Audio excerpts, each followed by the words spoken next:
Uma notícia chocante abalou o futebol sul-americano e levantou um alerta grave sobre a violência no Equador. O lateral esquerdo Mário Pineda, de 33 anos, jogador do Barcelona de Guayaquil, foi assassinado a tiros em plena luz do dia, em Guayaquil.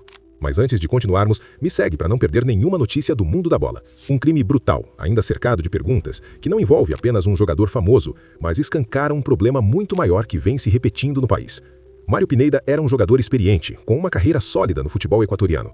Ele passou por clubes importantes, como o Independiente del Valle, foi convocado para a seleção do Equador em diferentes momentos e em 2022 chegou a atuar no futebol brasileiro pelo Fluminense. No Equador, era visto como um atleta respeitado, com títulos nacionais e presença constante em competições continentais. Não era uma promessa desconhecida, era um nome estabelecido. O crime aconteceu em Guayaquil, uma das cidades mais violentas do Equador atualmente. Segundo informações da imprensa local, Pineda estava em um bairro residencial quando foi surpreendido por homens armados que chegaram em motocicletas. Os disparos foram rápidos e precisos. Ele foi atingido e morreu no local. Sua esposa também foi baleada e não resistiu aos ferimentos. A mãe do jogador estava presente, foi ferida, socorrida e levada ao hospital. A cena foi descrita por testemunhas como caótica e extremamente violenta. Até agora, as autoridades equatorianas não divulgaram uma motivação oficial para o crime. A investigação segue em andamento, mas o silêncio inicial da polícia abriu espaço para especulações, análises e comparações com outros casos recentes. E é aqui que o contexto pesa. Guayaquil se tornou, nos últimos anos, um dos principais epicentros da violência ligada ao crime organizado, tráfico de drogas, disputas entre facções e extorsões. O Equador, que antes era visto como um país relativamente seguro, hoje enfrenta uma crise de segurança sem precedentes. Nos últimos meses, vários jogadores de futebol foram vítimas de ataques armados no país. Alguns eram atletas profissionais, outros ex-jogadores ou jovens das categorias de base. Em muitos desses casos, o padrão se repete. Homens em motocicletas, execução rápida, poucas pistas deixadas para trás. Isso levanta hipóteses preocupantes, como o envolvimento indireto com extorsões, ameaças do crime organizado ou até crimes direcionados a pessoas públicas, que passam a ser vistas como alvos fáceis. Horas antes da morte de Pineda, um dirigente do Barcelona de Guayaquil chegou a comentar publicamente que jogadores do clube haviam recebido ameaças e solicitado proteção. Nenhum nome foi citado oficialmente, mas a coincidência temporal fez com que essa informação ganhasse ainda mais peso após o assassinato. É importante deixar claro, até o momento não há confirmação de que Pineda estivesse sendo ameaçado ou que o crime tenha ligação direta com o futebol, mas o histórico recente do país torna impossível ignorar esse contexto. O que mais assusta é que o futebol, que deveria ser um espaço de ascensão social e proteção, vem se tornando mais um reflexo da violência cotidiana.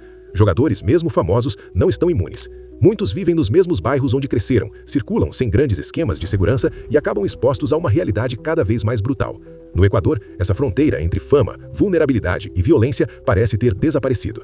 A morte de Mário Pineda gerou comoção imediata. Clubes, jogadores, ex-companheiros e torcedores se manifestaram nas redes sociais. Muitos expressaram não apenas tristeza, mas também medo. Medo de que esse tipo de crime se torne normal. Medo de que o futebol continue perdendo vidas para uma guerra que não é dele. O assassinato reacendeu o debate sobre a responsabilidade do Estado na proteção de atletas e cidadãos comuns, especialmente em regiões dominadas pelo crime organizado. Especialistas em segurança afirmam que o Equador vive uma transformação rápida e perigosa, impulsionada por rotas internacionais do narcotráfico e disputas internas entre facções. Guayaquil, por ser uma cidade portuária estratégica, acabou se tornando um dos principais palcos dessa guerra silenciosa. E quando a violência explode, ela não escolhe profissão, fama ou status social. No meio de tudo isso, fica o legado de Mário Pineda, um jogador que construiu sua carreira com trabalho, que vestiu camisas importantes, que realizou o sonho de jogar fora do país e que teve sua história interrompida de forma brutal. O futebol perde um atleta, duas famílias perdem entes queridos e o país ganha mais uma cicatriz difícil de apagar. O caso segue em investigação e a expectativa é que as autoridades tragam respostas claras. Quem mandou matar? Foi um crime direcionado ou consequência do caos urbano? Há ligação com ameaças, extorsões ou crime organizado? Por enquanto, tudo isso permanece em aberto. O que não está em aberto é a gravidade do que aconteceu. A morte de Mário Pineda não pode ser tratada como apenas uma estatística. Ela é um retrato duro de um país em crise e um alerta para todo o futebol sul-americano. Enquanto a violência continuar avançando, histórias como essa, infelizmente, podem voltar a se repetir.